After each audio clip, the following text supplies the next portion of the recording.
आज हम लोग जो है आरओ का जो आपका एग्जाम है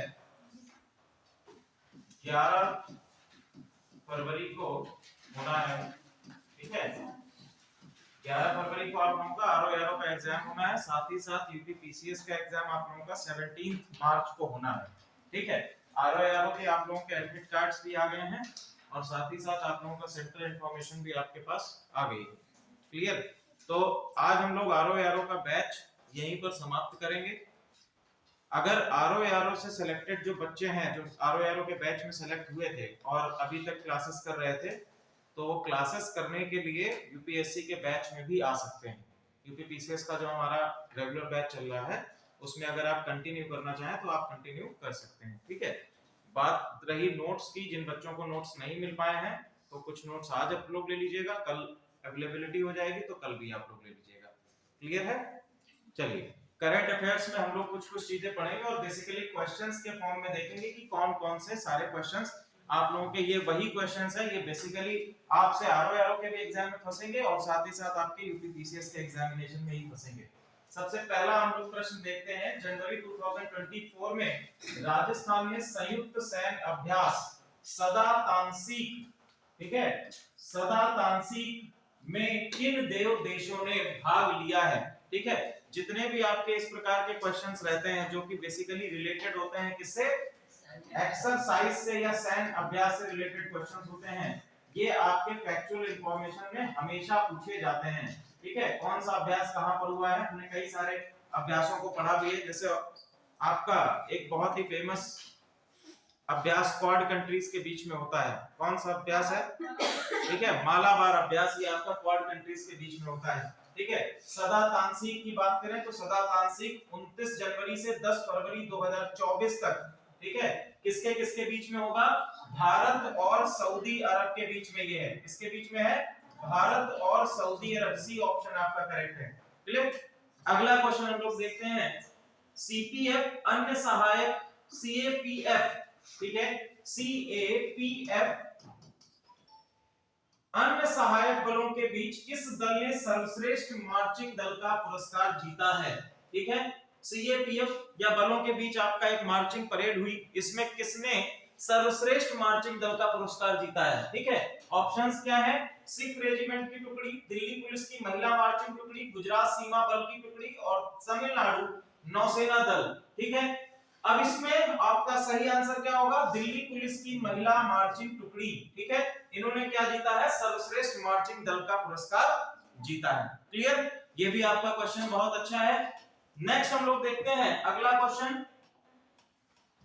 भारत में पहली बार हिम तेंदुए की जनसंख्या, हिम तेंदुए की जनसंख्या, एक आपका देखिए कई सारे हमारे जब आप लोग एनवायरनमेंट में पढ़ेंगे, एनवायरनमेंट में कई सारे अलग अलग प्रजातियों के लिए मिशन चलाए जाते हैं। जैसे अगर हम लोग बात करें तो एक आपका है project tiger. Project tiger, project tiger किसके लिए है? टाइगर्स। अगर हम लोग टाइगर्स की जनसंख्या के बारे में बात करें कि भारत में टाइगर्स की जनसंख्या कितनी है? कितनी? 537 या 47 या 67? 537। ठीक है, इसके बाद हम लोग बात करते हैं, एक आपका आता है प्रोजेक्ट डॉल्फिन। प्रोजेक्ट डॉल्फिन ये किससे रिलेटेड है? अगर क्वेश्चन आपसे बनता है कि प्रोजेक्ट डॉल्फिन किससे रिलेटेड है, किस प्रजाति से रिलेटेड है? हाँ, डॉल्फिन तो जलीय जीव है, लेकिन प्रोजेक्ट डॉल्फिन जो है बेसिकली किस नदी तंत्र की डॉल्फिन के लिए बनाया जाता है? ठीक है, तो प्रोजेक्ट डॉल्फिन किससे रिलेटेड है? प्रोजेक्ट डॉल्फिन आपका रिलेटेड है गंगा, जिसको हम लोग गैंगेटिक डॉल्फिन कहते हैं, गंगा नदी की डॉल्फिन के लिए चलाया जाता है। ठीक है, ये आपकी आईयूसीएन की रेड लिस्ट में भी है। ठीक है, ये डॉल्फिन गैंगेटिक डॉल्फिन जो है ये आईयूसीएन की रेड लिस्ट में भी आ चुकी है। इसके साथ साथ एक और आपका है प्रोजेक्ट एलिफेंट। ठीक है, प्रोजेक्ट एलिफेंट। प्रोजेक्ट एलिफेंट किस क्षेत्रों से या किस राज्य में बेसिकली चलाया जा रहा है? प्रोजेक्ट एलिफेंट किस राज्य के इंपॉर्टेंट है? Very good, Tamil Nadu. क्लियर है? तमिलनाडु में इस तरह से क्वेश्चंस आपसे बनते हैं। क्लियर। अब यहाँ पर बेसिकली हम लोग बात कर रहे हैं हिम तेंदुए की। तो हिम तेंदुए की जनसंख्या आकलन के अनुसार भारत में तेंदुओं की संख्या कितनी है? ठीक है, तो क्वेश्चन आपका आंसर रहेगा 718, 718। उस दिन हम लोगों ने इसी के संदर्भ में एक जनसंख्या रिपोर्ट पढ़ी थी, किसकी? गेंडों की। एक श्रृंगी गेंडों की जनसंख्या रिपोर्ट पढ़ी थी, याद है? ठीक है, करंट अफेयर्स हम लोग पढ़ रहे थे, तो उसमें एक श्रृंगी एक सींग वाले गेंडे के विषय में पढ़ा था। कहां पर पाए जाते हैं ये? ठीक है, असम के काजीरंगा उद्यान में पाए जाते हैं, उसको भी आप लोग ध्यान रखिएगा। नेक्स्ट हम लोग बात करते हैं भारत में हिम तेंदुआ जनसंख्या आकलन के अनुसार भारत में किस राज्य में हिम तेंदुए की संख्या सबसे ज्यादा है? सबसे ज्यादा किसमें है? ठीक है, तो किसमें सबसे ज्यादा है? लद्दाख में सर्वाधिक है, 447, 777। ठीक है, लद्दाख में सबसे ज्यादा है। सब उसके बाद आपका उत्तराखंड, फिर हिमाचल प्रदेश, फिर अरुणाचल प्रदेश, सिक्किम और जम्मू और कश्मीर में है। क्लियर। तो सेकंड नंबर पे आपका आ जाएगा उत्तराखंड, हिमाचल प्रदेश, फिर हिमाचल प्रदेश ये। ठीक है, लद्दाख में सबसे ज्यादा है। लद्दाख में सबसे ज्यादा होने का कारण भी है क्योंकि लद्दाख क्या है? Ladakh world's highest cold desert कहा जाता है। कोल्ड डेजर्ट कहा जाता है, विश्व का सबसे ऊंचाई पर स्थित शीत मरुस्थल कहा जाता है। किसको? लद्दाख के रीजन को कहा जाता है। क्लियर है यहां तक? चलिए आगे हम लोग बढ़ते हैं।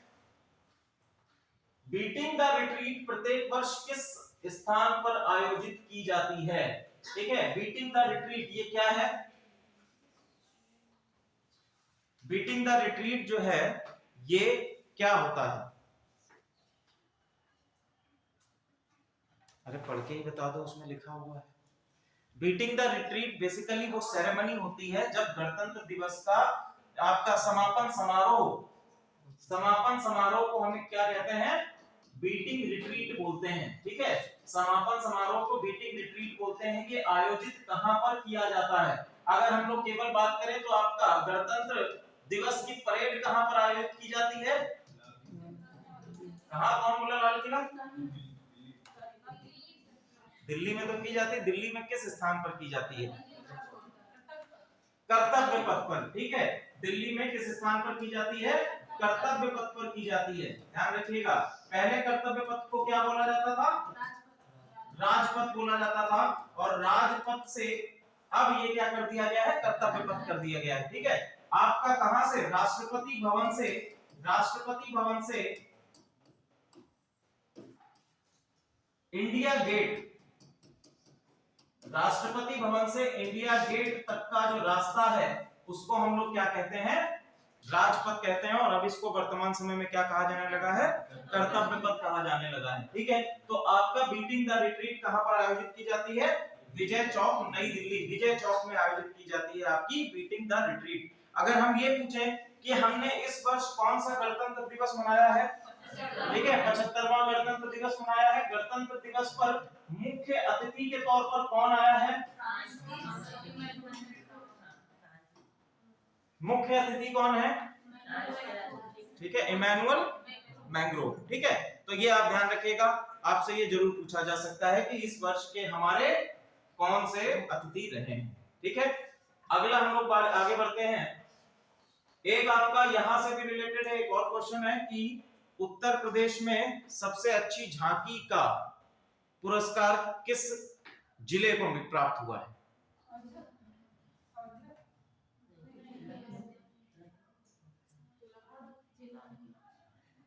उत्तर प्रदेश में भी तो आपकी 26 जनवरी की झांकी होती है। ठीक है, तो सबसे सर्वश्रेष्ठ झांकी का पुरस्कार किस डिस्ट्रिक्ट को प्राप्त हुआ है?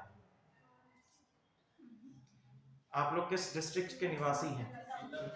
सीतापुर को ही सबसे सर्वश्रेष्ठ झांकी का पुरस्कार प्राप्त हुआ है। ठीक है, काहे के लिए? तो यहाँ पर बेसिकली मिश्रिक में आपका क्या है? मिश्रिक में है चक्रतीर्थ। मिश्रिक में क्या है? चक्रतीर्थ। और हमारे उत्तर प्रदेश की जो परेड हुई उसमें चक्रतीर्थ, मतलब सीतापुर डिस्ट्रिक्ट से चक्रतीर्थ और मिश्रिक का जो आपका नैमिषारण्य धाम है उसकी झांकी दिखाई गई थी और उसको पुरस्कार प्राप्त हुआ है। चलिए आगे हम लोग बढ़ते हैं। परिच्छेद में उल्लिखित सशस्त्र बलों का सर्वोच्च कमांडर कौन है? ठीक है, सशस्त्र बलों का सर्वोच्च कमांडर कौन होता है? तो तो पहला चीफ ऑफ डिफेंस स्टाफ या आपका भारत के राष्ट्रपति, प्रधानमंत्री या उपाध्यक्ष। ठीक है, तो कौन होता है भैया? आपके सशस्त्र बलों का सर्वोच्च कमांडर कौन होता है? राष्ट्रपति होता है। उसके अंडर में कौन आता है? राष्ट्रपति के बाद अगर हम लोग बात करें तो राष्ट्रपति के बाद कौन आ जाता है?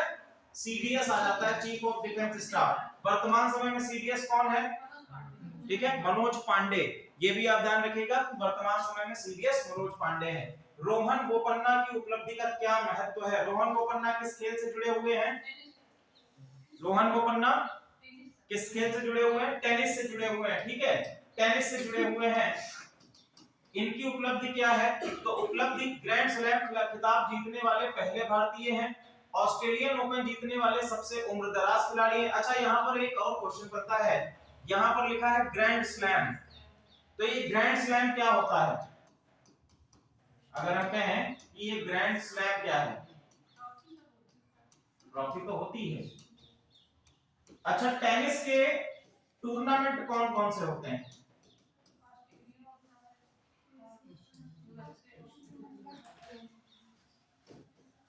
एक होता है आपका ऑस्ट्रेलियन ओपन,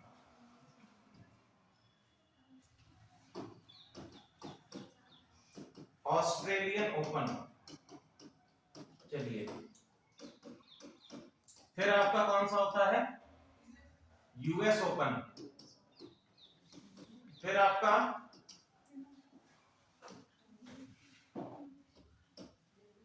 फ्रेंच ओपन। फिर विंबलडन।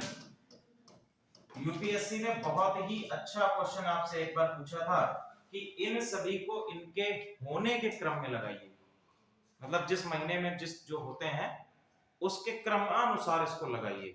सबसे पहले कौन सा होता है? सबसे पहला इसमें से कौन सा होता है? ठीक है, सबसे पहला कौन सा होता है? विंबलडन होता है। कब होता है? किस माह में? जनवरी से फरवरी के बीच में आपका विंबलडन होता है। विंबलडन के बाद कौन सा होता है? फ्रेंच ओपन होता है। Very good.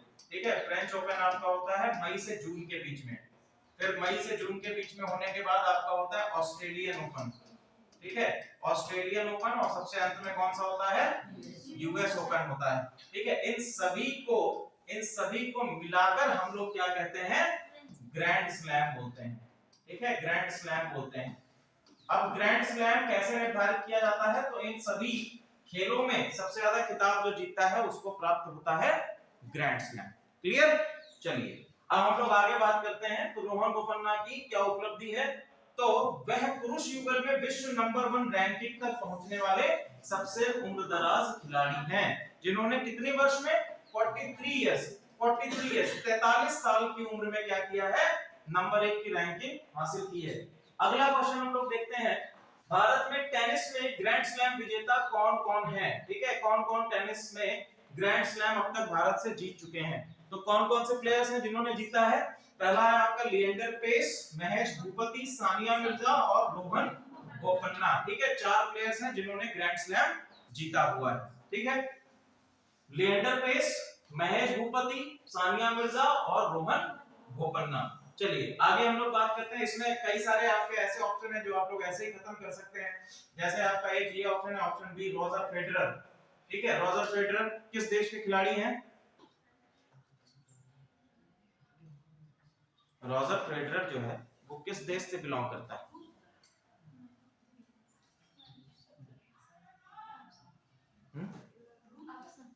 ऑप्शन कुछ नहीं।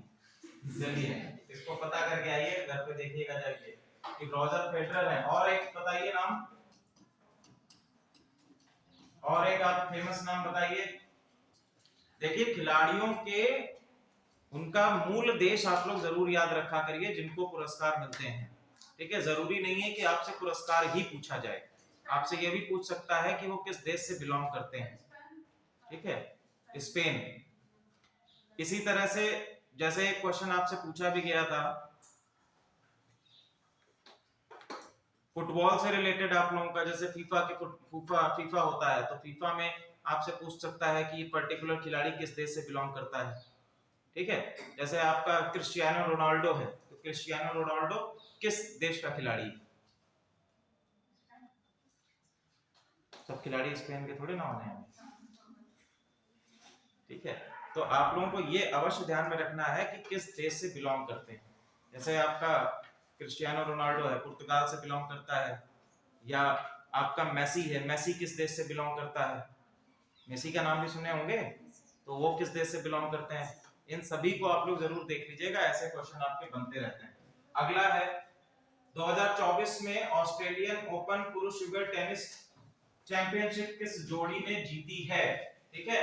तो किसने जीती है, रोहन बोपन्ना और मैट एब्डेन, इन्होंने क्या जीता है, ऑस्ट्रेलियन ओपन जीता हुआ है। नेक्स्ट हम लोग बात करते हैं, हाल ही में किसने 9वीं बार बिहार के मुख्यमंत्री की शपथ ली, ठीक है। तो किसने शपथ ली है, नीतीश कुमार जी ने शपथ ली है, क्या है कि 9वीं बार मुख्यमंत्री की शपथ ली है। हालांकि नीतीश कुमार पहले इंडिया दल में शामिल हुए, इंडिया अलायंस जो है उसमें शामिल हुए, और वापस से अब कहां जा रहे हैं, शायद बीजेपी में चले जाएंगे। क्लियर है, ये नीतीश कुमार जी ऐसे व्यक्ति हैं जो जिधर हवा का रुख मुड़ता है उधर मुड़ जाते हैं।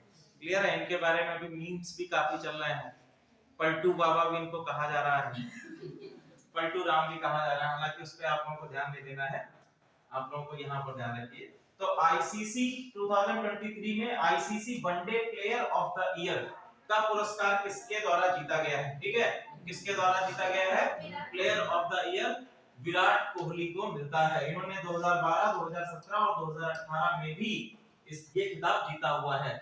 फिर से आ गया कि 2024 में गणतंत्र दिवस के मुख्य अतिथि कौन है, तो इमैनुअल मैक्रोन, ये आपके क्या है, मुख्य अतिथि हैं। 2024 में गणतंत्र दिवस परेड की जुड़वा थीम क्या थी, ठीक है, थीम क्या है, तो थीम आपकी होगी विकसित भारत और भारत लोकतंत्र की मातृका, ठीक है, लोकतंत्र की मातृका। ये बहुत इंपॉर्टेंट क्वेश्चन है, ध्यान रखिएगा, विकसित भारत और भारत लोकतंत्र की मातृका, ये इसकी थीम रहेगी। नेक्स्ट आपका है जनवरी 2024 में भारतीय वायुसेना के साथ ऑपरेशन अभ्यास डेजर्ट नाइट में किन देशों ने भाग लिया है, डेजर्ट नाइट में किन देशों ने भाग लिया है, किसने किसने भाग लिया है बताओ भैया। अब यहाँ पे आंसर नहीं है, फ्रांस और अमेरिका है, फ्रांस और संयुक्त अरब अमीरात है, यूएसए है, यूएई है, फ्रांस और चीन है। बताइए कौन सा लगा दें, बी लगा दें, फ्रांस और संयुक्त अमीरात। चलिए देखते हैं, बिल्कुल सही आंसर है आप लोगों का, फ्रांस और संयुक्त अरब अमीरात, ठीक है। कौन सा इन्होंने किया है, कौन सी एक्सरसाइज है, डेजर्ट नाइट, ठीक है, डेजर्ट नाइट, ये अभ्यास फ्रांस और संयुक्त अरब अमीरात के द्वारा किया गया है। चलिए आगे हम लोग बढ़ते हैं, राष्ट्रीय बालिका दिवस प्रतिवर्ष कब मनाया जाता है, ठीक है, 24 जनवरी को राष्ट्रीय बालिका दिवस मनाया जाता है, इसको ध्यान में रखिएगा। अगला है हलवा समारोह, हलवा समारोह निम्नलिखित में से किस घटना से संबंधित है, ठीक है। तो बजट तैयार करने की प्रक्रिया जो है वो बेसिकली क्या कहा जाता है, हलवा समारोह कहा जाता है। हलवा समारोह इसको क्यों कहा जाता है,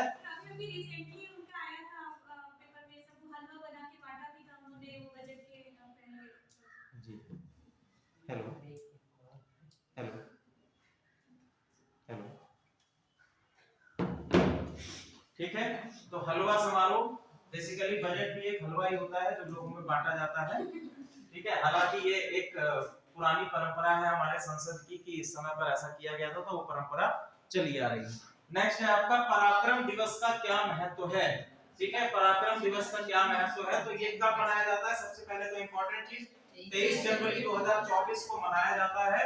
और क्यों मनाया जाता है, नेताजी सुभाष चंद्र बोस के जन्म दिवस पर इसको पराक्रम दिवस के रूप में मनाया जाता है, ठीक है। ये बात एकदम क्लियर हो गई। आगे हम लोग बात करते हैं, नेक्स्ट अगला क्वेश्चन है, आजाद हिंद फौज का क्या नारा था, ठीक है। तो आजाद हिंद फौज का नारा क्या था, जय हिंद। अगला है कर्पूरी ठाकुर भारत के किस राज्य से थे, ठीक है, किस राज्य से थे, बिहार के राज्य से थे, और इनको मरणोपरांत क्या दिया जा रहा है, भारत रत्न दिया जा रहा है, भारत रत्न दिया जा रहा है। एक और व्यक्ति हैं लाल कृष्ण अडवाणी, ठीक है, लाल कृष्ण अडवाणी जी को भी क्या दिया जा रहा है, भारत रत्न का पुरस्कार दिया जा रहा है। अच्छा, हम लोग बात करते हैं कि कर्पूरी ठाकुर की क्या उपलब्धियां हैं। ये बिहार के मुख्यमंत्री तो रहे ही हैं, तो मुख्यमंत्री होने के कारण क्या इनको भारत रत्न मिल जाना चाहिए, और भी तो कुछ उपलब्धियां रही होंगी। ठीक है, तो सबसे ज्यादा साहित्य के क्षेत्र में इनका हमें कर्पूरी ठाकुर का योगदान प्राप्त होता है। कर्पूरी ठाकुर के लिखी हुई पुस्तकें आप लोग जरूर ध्यान रख लीजिएगा। सीतापुर में इनका पूरा एक बैनर लगाया गया है, आप लोगों ने अगर देखा हो तो, जिस मोड़ से आप मुड़ते हैं इधर साइड से आंख अस्पताल के पड़ोस से, तो वहां पर इसका पूरा एक बोर्ड लगाया हुआ है, तो कर्पूरी ठाकुर उसमें सम्मान के साथ में दिखाया गया है। अगला हम लोग क्वेश्चन देखते हैं, कर्पूरी ठाकुर ने अपने मुख्यमंत्रित्व काल में कौन सी प्रमुख पहल लागू की थी? सबसे पहला बैंकों का राष्ट्रीयकरण, हरित क्रांति, जमींदार प्रथा का उन्मूलन या पंचायती राज का परिचय। ठीक है, तो इनके द्वारा क्या किया गया है? जमींदारी प्रथा का उन्मूलन। ठीक है, अपने मुख्यमंत्रित्व काल में जमींदारी प्रथा का उन्मूलन इनके द्वारा लागू किया गया है। बिहार के मुख्यमंत्री के 70 से 71 और 77 से 79 के रूप में कर्पूरी ठाकुर ने भूमि सुधार, शिक्षा और गरीबी उन्मूलन के लिए अभूतपूर्व पहल लागू की गई। ठीक है, अब जैसे आपका ये पूरी अगर हम पट्टी देखें उत्तर भारत की, तो यहाँ पर हमको मिलता है, इनको शुरुआत में कहा जाता था, या हम कह सकते हैं 60 के दशक में इसको कहा जाता था, इस पट्टी को बीमारू प्रदेश। क्या कहा जाता था?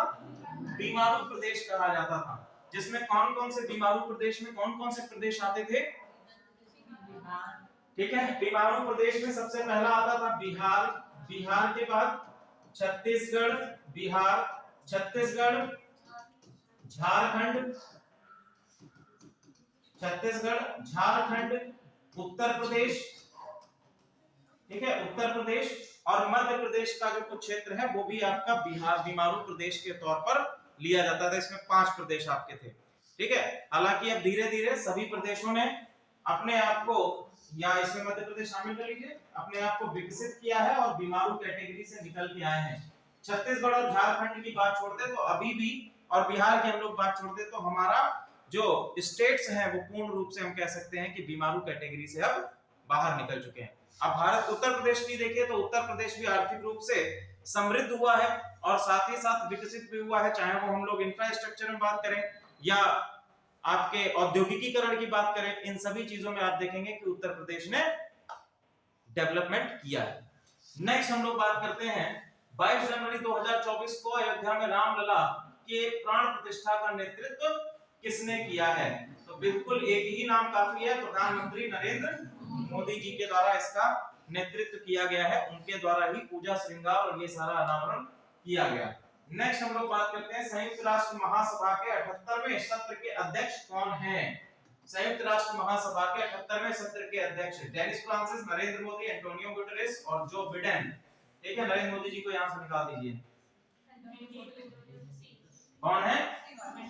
एंटोनियो गुटेरेस नहीं है, आपके हैं डेनिस फ्रांसिस। ठीक है, डेनिस फ्रांसिस आपके 78वें सत्र के अध्यक्ष हैं। ठीक है, नेक्स्ट हम लोग बात करेंगे एशियाई मैराथन चैंपियनशिप 2024 में स्वर्ण पदक किसने जीता है? एशियाई मैराथन चैंपियनशिप 2024 किसको स्वर्ण पदक मिला है? मान सिंह को स्वर्ण पदक मिला है। ठीक है, 22 जनवरी 2024 को हांगकांग में एशियाई मैराथन चैंपियनशिप 2024 में इनके द्वारा स्वर्ण पदक जीता गया है।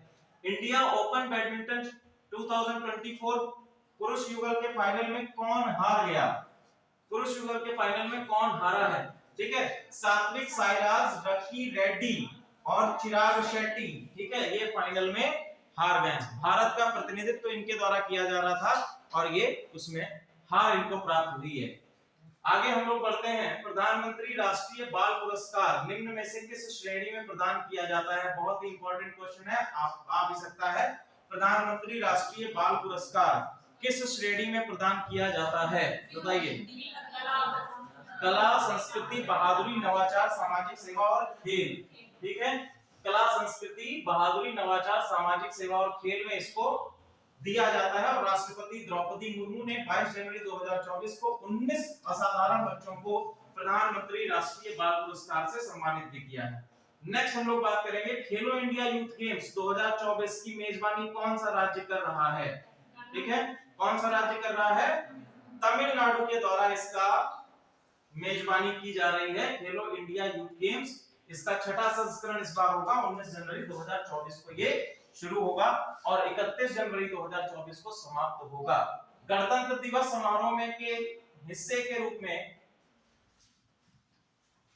भारत पर्व 2024 आयोजित किया जाएगा। ठीक है,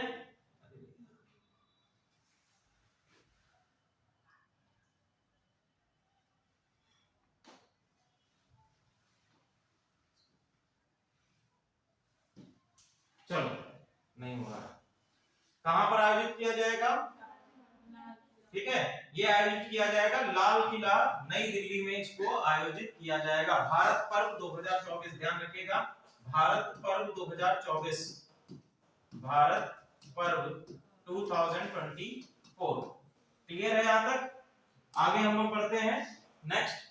नए दिशा निर्देशों के अनुसार कोचिंग सेंटरों के नामांकन के लिए छात्रों की न्यूनतम आयु क्या है? ठीक है, अभी आप लोगों ने एक केस सुना होगा कोटा का। ठीक है, कोटा में आप लोगों ने केस सुना होगा जहां पे एक बालिका ने आत्महत्या कर ली और अपने नोट में लिखा कि यही मेरे पास क्या था? लास्ट ऑप्शन था। ठीक है, अब ऐसी सिचुएशन है क्या, जब मानसिक रूप से, जब हम लोग किसी भी एग्जामिनेशन की तैयारियां करते हैं या किसी एग्जामिनेशन, साथ ही साथ जो हमारी प्रेशराइज या हम कह सकते हैं कि चीजों को हम लोग देखते हैं जिस नजरिए से, आप लोग मान लीजिए कहीं पर तैयारी करने के लिए गए हैं, तो उस तैयारी के पूरे ही क्रम में आपके साथ आपका पूरा परिवार भी प्रिपरेशन करता है, चाहे वो आर्थिक रूप से हो या मानसिक रूप से हो। तो आप तो प्रिपरेशन कर ही रहे हो, आप तो अपना चीज लगा ही रहे हो, लेकिन उस प्रिपरेशन के साथ में आपकी फैमिली भी उतनी ही इन्वॉल्व होती है जितना कि आप उस प्रिपरेशन में इन्वॉल्व हो। ठीक है, तो ऐसे में हम क्या लेते हैं, हम अपनी जिम्मेदारियों को समझते हुए प्रेशर ले लेते हैं। ठीक है, और उस प्रेशर को रिलीज करना भी आवश्यक होता है, और प्रेशर जब रिलीज नहीं होता है तो ऐसी घटनाएं आती हैं। ठीक है, तो इसके लिए न्यूनतम आयु निर्धारित कर दी गई है, कितनी? 16 वर्ष। ठीक है, 16 वर्ष की न्यूनतम आयु इसके लिए निर्धारित कर दी गई है। यदि बच्चा 16 वर्ष से नीचे है, 16 वर्ष से कम है, तो वो कोचिंग सेंटर्स में प्रवेश नहीं प्राप्त कर सकता है। क्लियर? चलिए, विकसित भारत संकल्प यात्रा का प्राथमिक उद्देश्य क्या है? ठीक है, प्राथमिक उद्देश्य क्या है? जागरूकता पैदा करना, विकास और कल्याणकारी योजनाओं में जनता की भागीदारी सुनिश्चित करना।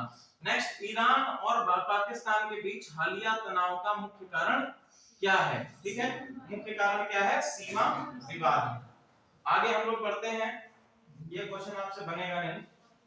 बौद्ध धर्म का जन्म किस देश में हुआ है? ठीक है, बौद्ध धर्म का जन्म कब हुआ है? भारत देश में हुआ है। ठीक है, बौद्ध धर्म का जन्म भारत देश से हुआ है। अब एशियाई बौद्ध सम्मेलन फॉर पीस, ठीक है, एशियाई बौद्ध सम्मेलन फॉर पीस 12वीं महासभा का उद्घाटन 17 जनवरी 2024 को नई दिल्ली में उपराष्ट्रपति जगदीप धनखड़ के द्वारा किया गया। ठीक है, ध्यान ये भी रखिएगा कि पहला तो बौद्ध धर्म का जन्म किस देश में हुआ, दूसरा एशियाई बौद्ध सम्मेलन फॉर पीस। ठीक है, ये कहां पर आयोजित किया गया है? तो ये आपका दिल्ली में आयोजित किया गया है 17 जनवरी 2024 को। जनवरी 2024 में विंग्स इंडिया 2024 कार्यक्रम, विंग्स इंडिया 2024 कहां पर आपका किया गया है? ये आपका बेगमपेट हवाई अड्डा हैदराबाद में आयोजित किया गया है। ठीक है, बेगमपेट हवाई अड्डा हैदराबाद में आयोजित किया गया है आपका कौन सा? विंग्स इंडिया कार्यक्रम। क्लियर है? अगला है आपका 12वीं सदी का श्री जगन्नाथ मंदिर किस शहर और राज्य में स्थित है? जगन्नाथ टेंपल कहां पर है? उड़ीसा में स्थित है, पुरी उड़ीसा में ये आपका जगन्नाथ टेंपल स्थित है। ये आपका किस प्रकार का टेंपल है? मोनोलिथिक है या पॉलीलिथिक है?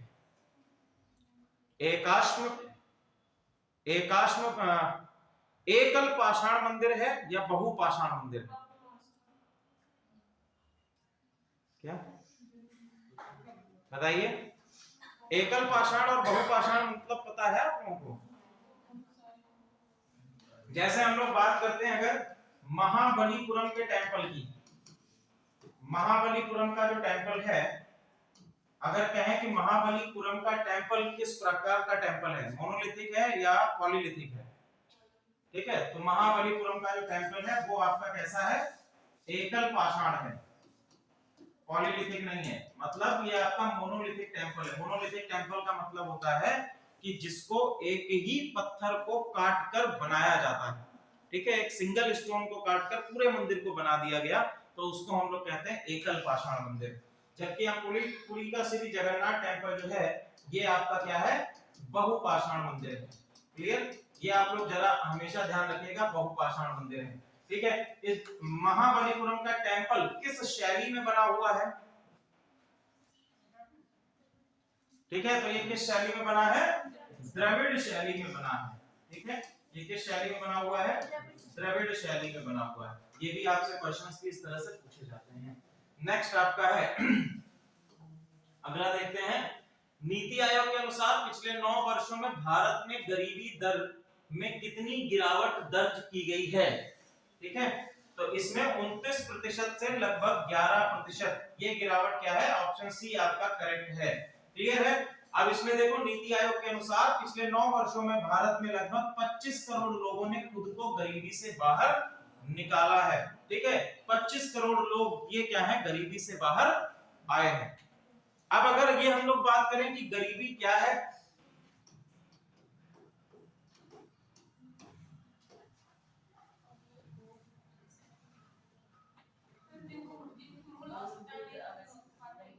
ठीक है, तो गरीबी हम कह सकते हैं गरीबी वह स्थिति है जिसमें व्यक्ति अपनी मूलभूत आवश्यकताओं को पूर्ण नहीं कर पाता है। ठीक है, ऐसी कंडीशन या ऐसी सिचुएशन जिसमें मूलभूत आवश्यकताओं की पूर्ति नहीं हो पाती, उस कंडीशन को हम क्या कहते हैं? गरीबी कहते हैं। और भारत में ऐसे कई सारे कार्यक्रम चलाए गए हैं जिनसे कि व्यक्ति को गरीबी से बाहर निकालने का कार्य किया गया। अभी हाल ही में कौन सा कार्यक्रम चलाया गया है? गरीबी उन्मूलन के लिए हाल ही में केंद्र सरकार के द्वारा कौन सा कार्यक्रम चलाया गया है? अभी इसी जो बजट पेश किया गया है निर्मला सीतारमण के द्वारा, उनके द्वारा चलाया गया है। और आपके इकोनॉमिक्स वाले टीचर भी उस दिन क्लास में बता रहे थे।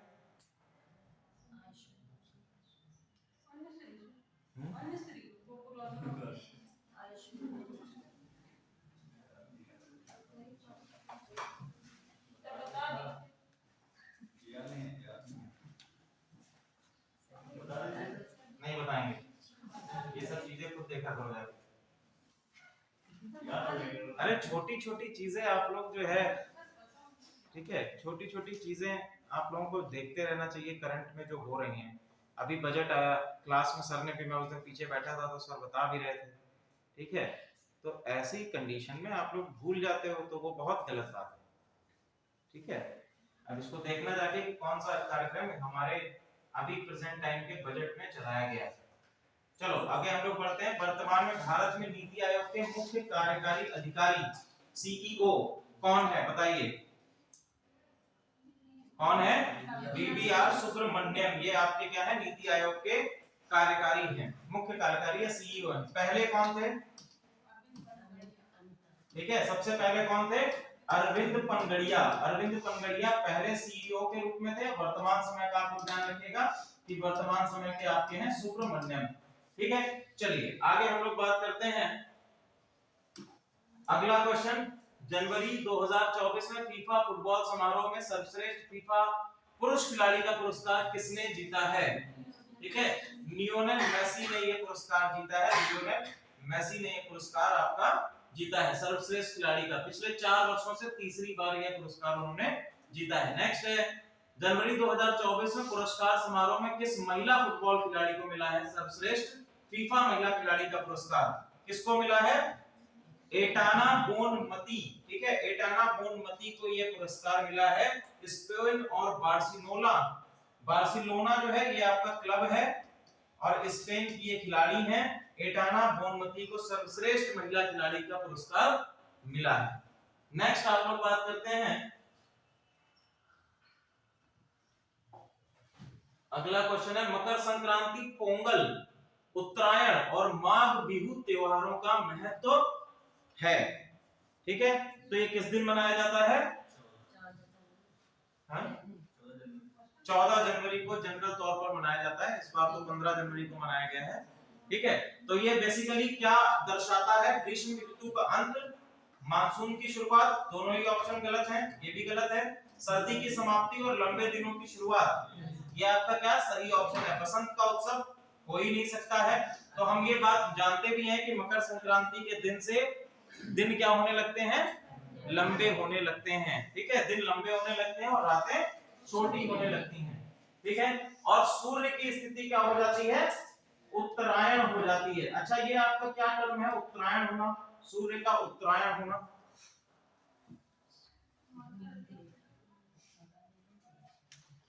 सूर्य उत्तरायण होता है, दक्षिणायन होता है, तो सूर्य का दक्षिणायन और उत्तरायण होने से आशय क्या है?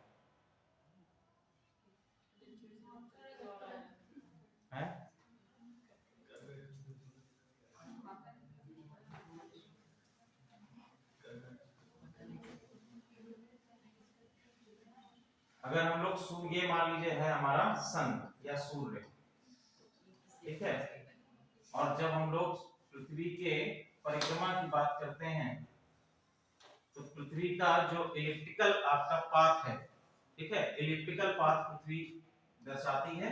अब देखिए, ऐसा नहीं है कि पृथ्वी ये आपकी पृथ्वी है, ऐसा नहीं होता है कि पृथ्वी जो है, सॉरी ये इस तरह से नहीं बनेगा, ये आपका बनेगा एक्स।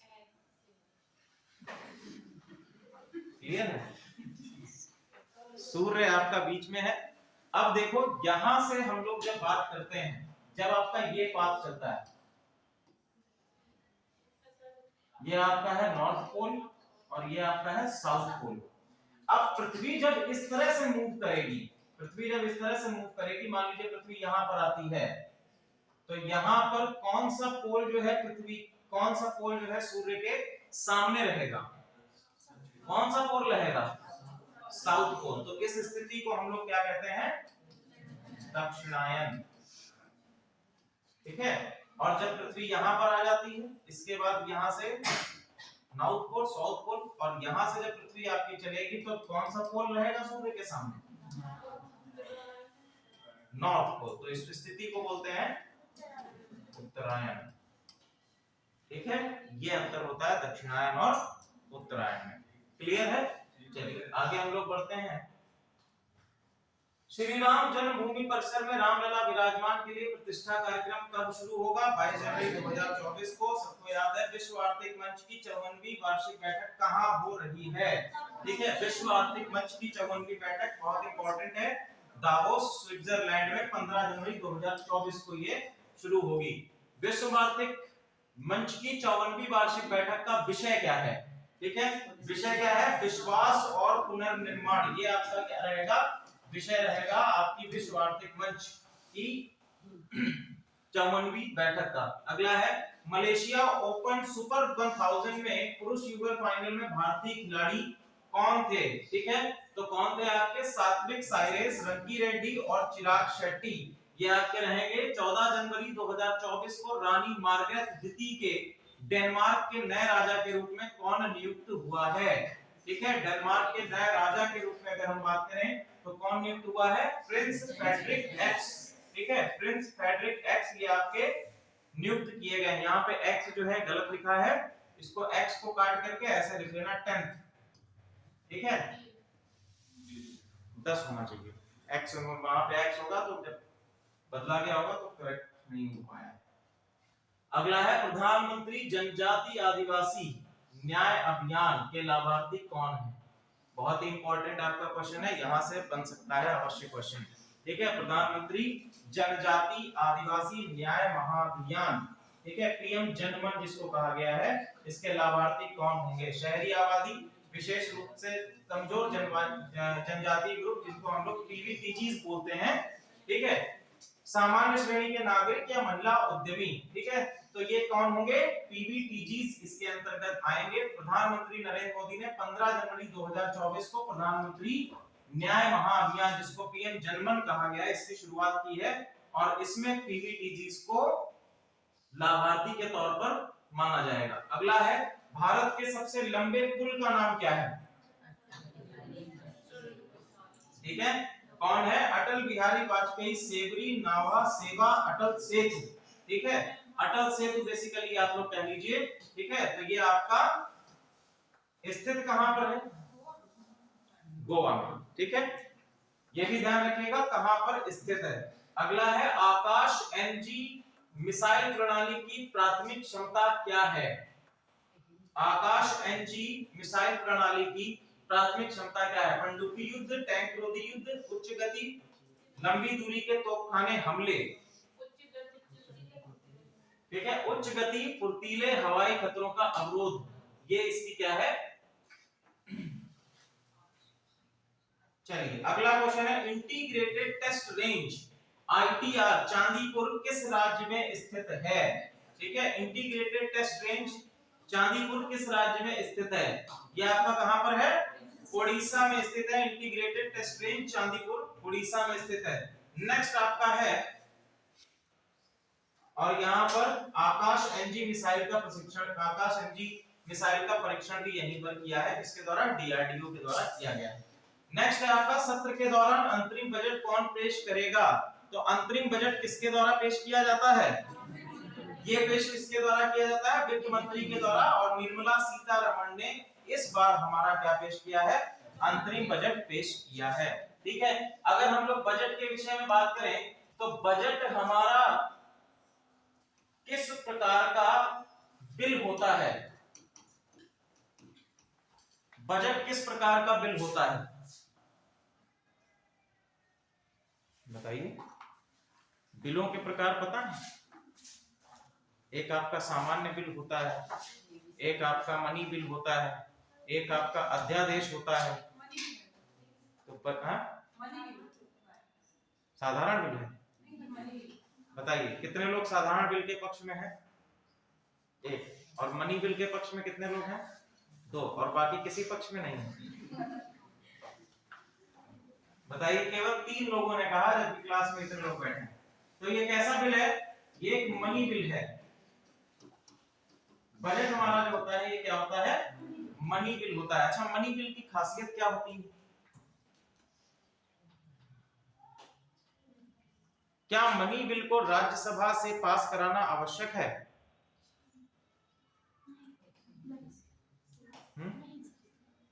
मनी बिल को राज्यसभा से पास कराना आवश्यक नहीं है। बजट जो है, मनी बिल के बारे में अगर हम बात करें, वैसे अगर हम बात करते हैं किसी भी बजट की, जैसे आप बात करते हैं साधारण बिल की, जब हम बात करते हैं साधारण बिल की, तो साधारण बिल की प्रक्रिया क्या होती है कि पहले हम उसको कहां से पास कराते हैं? निम्न सदन से पास कराते हैं। और निम्न सदन से पास होने के बाद वो कहां जाता है? उच्च सदन में जाता है। उच्च सदन यानी हमारा राज्यसभा। ठीक है, अब साधारण बिल जो होता है उसमें हम क्या कर सकते हैं? उसमें आपका बहुमत कितना होता है? साधारण बिल के केस में बहुमत कितना होता है? साधारण बिल को पास कराने के लिए हमको आवश्यकता किसकी पड़ती है? साधारण बहुमत की। और साधारण बहुमत कितना होता है?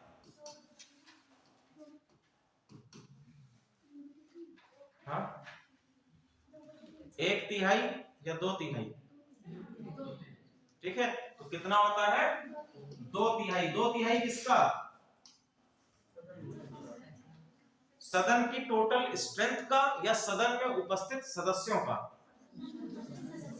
सदन में उपस्थित सदस्यों का 2/3 बहुमत, इसको हम लोग कहते हैं साधारण बहुमत। अब हम लोग बात करते हैं, एक और टर्म आता है विशिष्ट बहुमत। एक और टर्म आता है विशिष्ट बहुमत, स्पेशल मेजॉरिटी। ये क्या होता है? जब भी हमारा फ्लोर टेस्ट होता है, यानी सरकार का फ्लोर टेस्ट होता है, तब विशिष्ट बहुमत की आवश्यकता पड़ती है। जब हमें हमारे मौलिक कर्तव्यों को, मौलिक अधिकारों में कोई परिवर्तन करना होता है, तब हमें विशिष्ट बहुमत की आवश्यकता पड़ती है। या संविधान में कोई संशोधन करना होता है, तब हमें विशिष्ट बहुमत की आवश्यकता पड़ती है। तो उनको विशिष्ट बिलों के श्रेणी में रखा जाता है। संवैधानिक संशोधन करने के लिए विशिष्ट बहुमत की आवश्यकता पड़ती है। तो विशिष्ट बहुमत क्या होता है?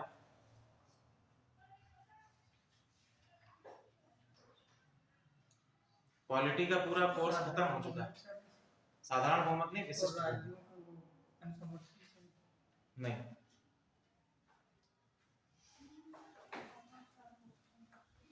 विशिष्ट बहुमत होता है आपके सदन के कुल संख्या का 2/3। ठीक है, तो पहली क्या टर्म आनी चाहिए कि कुल जितनी संख्या है, टोटल जितनी संख्या है सदन की, उसका 2/3 हो, और साथ ही साथ उपस्थित संख्या का भी 2/3 होना चाहिए। ठीक है, कि क्या हो, जितनी सदन की कुल संख्या है उसका भी आपका जुड़ना चाहिए, और साधारण बहुमत की जो कैटेगरी है वो भी इसको ओवर पास करनी चाहिए। इसको हम लोग कहते हैं विशिष्ट बहुमत। जबकि वहां पर क्या था कि जितना उपस्थित है, उपस्थित में से अगर 2/3 हो जाएगा तो हम क्या कह देंगे कि आपका साधारण बहुमत है। ठीक है, मनी बिल के केस में सॉरी, जब हमारा कोई विशिष्ट बहुमत तब लाया जाता है जब हमें कॉन्स्टिट्यूशनल अमेंडमेंट करने होते हैं या फिर हमें कोई नया कानून बनाना होता है, वहां पर हम किसको लाते हैं, विशिष्ट बहुमत को लाते हैं।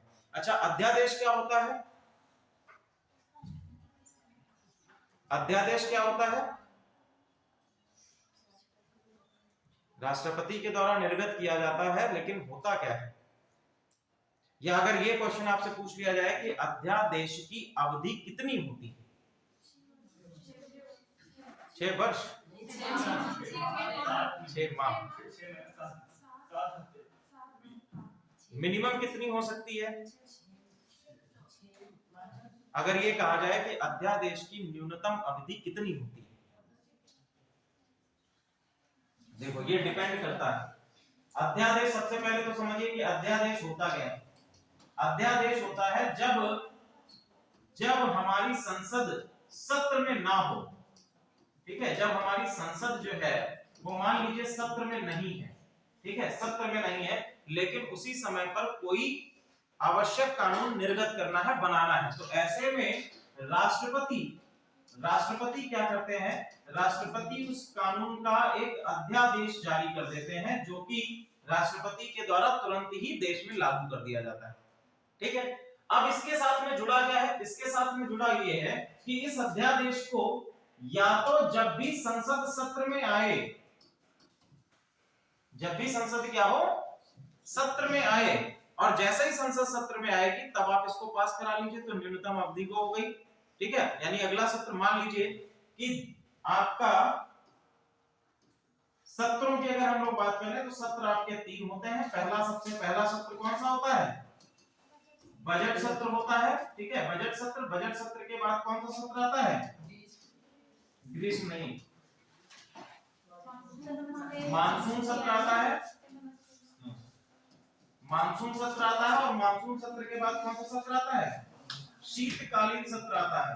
ठीक है, शीतकालीन सत्र आता है। तो मान लीजिए कि अभी जो आपका सत्र चल रहा है वो बजट सत्र चल रहा है, ठीक है, और कुछ समय में ये समाप्त हो जाएगा। इसकी समाप्ति के बाद मार्च या अप्रैल में, मान लो मार्च या अप्रैल में एक अध्यादेश जारी किया गया, तो अब इस अध्यादेश के साथ क्या होगा कि जब आपका मानसून सत्र आए, या तो आप तब इसको क्या कर लीजिए, सत्र में पेश करके इसको पास करा लीजिए। ठीक है, बिल के रूप में पेश किया जाएगा, फिर से इस अध्यादेश को फिर से लोकसभा से पास होगा, फिर राज्यसभा से पास होगा, फिर राष्ट्रपति से पास होगा, तो अध्यादेश कानून का रूप ले लेगा। ठीक है, ये प्रक्रिया है। या तो आप 6 महीने के अंतर्गत इसको पास करा लीजिए। तो बेसिकली गवर्नमेंट यही करती है कि जब अगला सत्र आता है तब उसको पास करा लेती है, क्योंकि मार्च अप्रैल में पास किया गया, फिर अगर शीतकालीन सत्र का वेट करेंगे तो 6 महीने पूर्ण हो जाएंगे, ऐसे में वो अध्यादेश क्या हो जाएगा, लैप्स कर जाएगा। ठीक है, नेक्स्ट हम लोग क्वेश्चन के आगे बढ़ते हैं।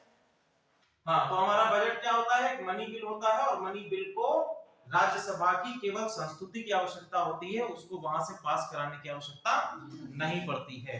ठीक है, हमारा जो मनी बिल है, बजट राज्यसभा में केवल और केवल रीडिंग के लिए जाता है, पास होने के लिए नहीं जाता है। अगला हम लोग बात करेंगे राष्ट्रीय युवा दिवस प्रतिवर्ष क्यों मनाया जाता है। तो स्वामी विवेकानंद के जन्मदिन के उपलक्ष्य में कब मनाया जाता है? 12 जनवरी को इसको मनाया जाता है। ठीक है, 12 जनवरी को मनाया जाता है। नेक्स्ट हम लोग अगला क्वेश्चन देखते हैं। जनवरी 2024 में किस आतंकवादी समूह ने सोमालिया में संयुक्त राष्ट्र के हेलीकॉप्टर पर कब्जा कर लिया? ठीक है, तो किसके द्वारा किया गया है? अल शबाब के द्वारा किया गया है। नेक्स्ट है विश्व हिंदी दिवस हर साल 10 जनवरी को क्यों मनाया जाता है? ठीक है, विश्व हिंदी दिवस कब मनाया जाता है? 10 जनवरी को मनाया जाता है। क्यों मनाया जाता है? विदेशों में हिंदी भाषा को बढ़ावा देने के लिए मनाया जाता है। नेक्स्ट हम लोग देखते हैं अगला क्वेश्चन क्या है। वाइब्रेंट गुजरात ग्लोबल समिट 2024 में मुख्य अतिथि के रूप में किसने भाग लिया है? वाइब्रेंट गुजरात की बात कर रहे हैं तो किसने? संयुक्त अरब अमीरात के राष्ट्रपति ने इसमें भाग लिया है। ठीक है, साथ ही साथ अबू धाबी के शासक कौन है? संयुक्त राष्ट्र और अबू धाबी के शासक शेख मोहम्मद बिन जायद अल नाहयान। ठीक है, इन्होंने इसमें पार्टिसिपेट किया है। नेक्स्ट है नासा के आर्टेमिस कार्यक्रम का प्राथमिक लक्ष्य क्या है? आर्टेमिस कार्यक्रम इसका प्राथमिक लक्ष्य क्या है? इंसानों को चांद पर भेजना, ये इसका क्या है? प्राथमिक लक्ष्य है। क्लियर है? चलिए आगे हम लोग बढ़ते हैं। Vibrant Gujarat global trade show के उद्घाटन में किन 2 देशों के राष्ट्रपति उपस्थित थे? ठीक है, 9 जनवरी 2024 को गांधीनगर में vibrant Gujarat global trade show का उद्घाटन किया गया है और इसमें कौन 2 देशों के राष्ट्रपति सम्मिलित हैं? आपके मोजाम्बिक और तिमोर लेस्ते के राष्ट्रपति इसमें सम्मिलित रहेंगे। नेक्स्ट आपका क्वेश्चन, गैब्रियल अटल किस उम्र में आधुनिक फ्रांसीसी इतिहास में सबसे कम उम्र के प्रधानमंत्री बने हैं? ठीक है, आधुनिक फ्रांसीसी इतिहास में, यानी ये कहां से रिलेट कर रहे हैं? गैब्रियल अटल फ्रांस। ठीक है, फ्रांस कितनी उम्र में ये बने हैं? 34 वर्ष की उम्र में यहाँ के ये प्रधानमंत्री बने हैं। लगातार 4थी बार बांग्लादेश के प्रधानमंत्री के रूप में किसे चुना गया है? शेख हसीना को चुना गया है। 4थी बार ये यहाँ की प्रधानमंत्री बनी है। नेक्स्ट है KGDWN 98/2 ब्लॉक कहाँ स्थित है? जहां ONGC जनवरी 2024 में क्लस्टर 2 परियोजना से तेल उत्पादन शुरू करता है।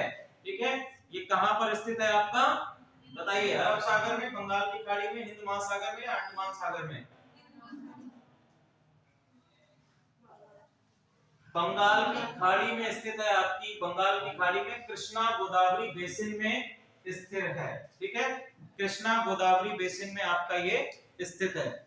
अगला है वरुण तोमर ने ओलंपिक कोटा स्थान सुरक्षित करने के लिए किस स्पर्धा में स्वर्ण पदक जीता है?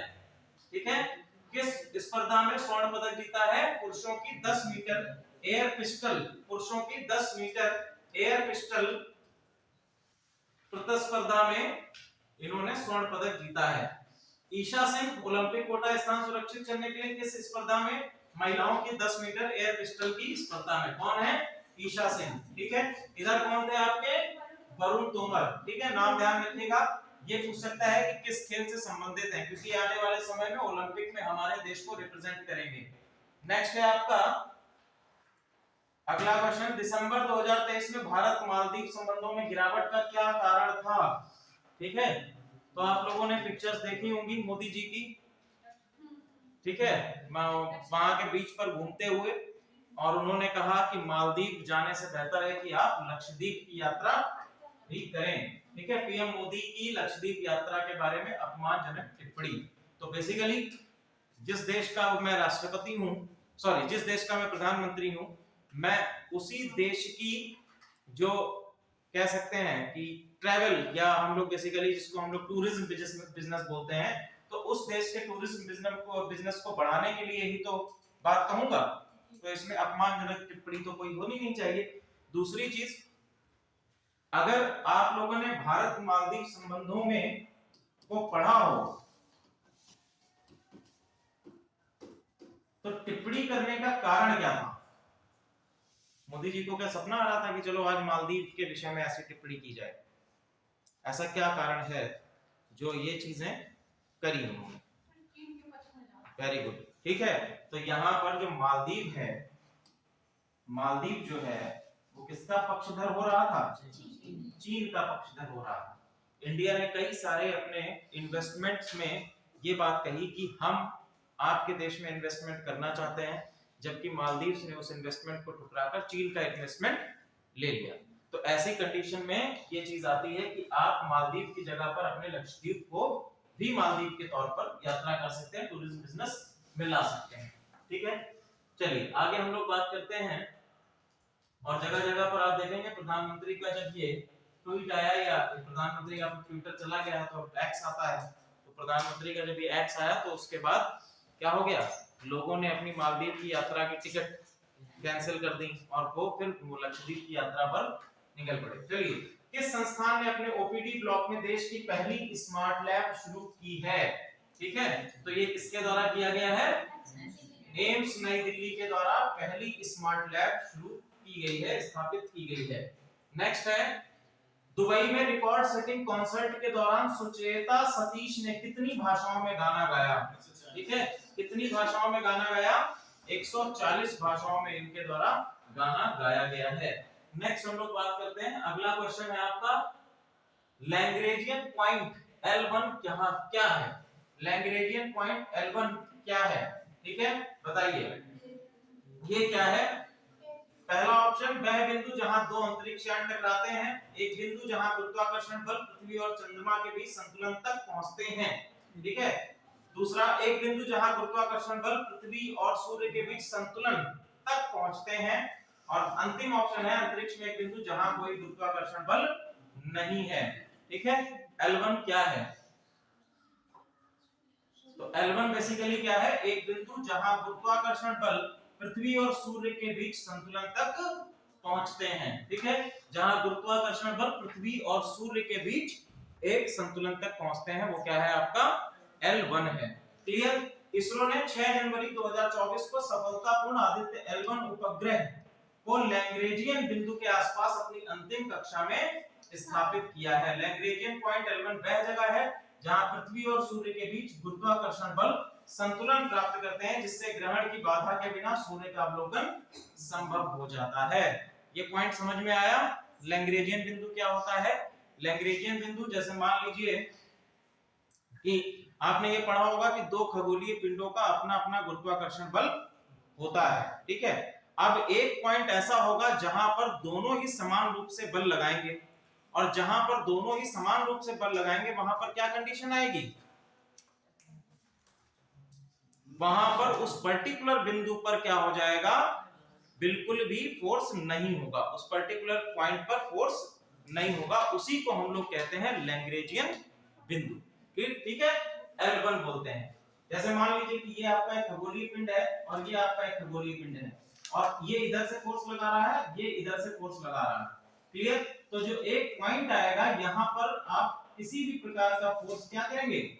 नहीं अप्लाई हो पाएगा। ठीक है, एक बैलेंस की सिचुएशन आ जाएगी, संतुलन की स्थिति आ जाएगी, इसी को हम लोग कहते हैं लैग्रेंजियन बिंदु। नेक्स्ट आपका क्वेश्चन है, सोमालिया के तट के आसपास अपहृत मालवाहक जहाज को बचाने के लिए किस विशिष्ट कमांडो इकाई ने ऑपरेशन चलाया है?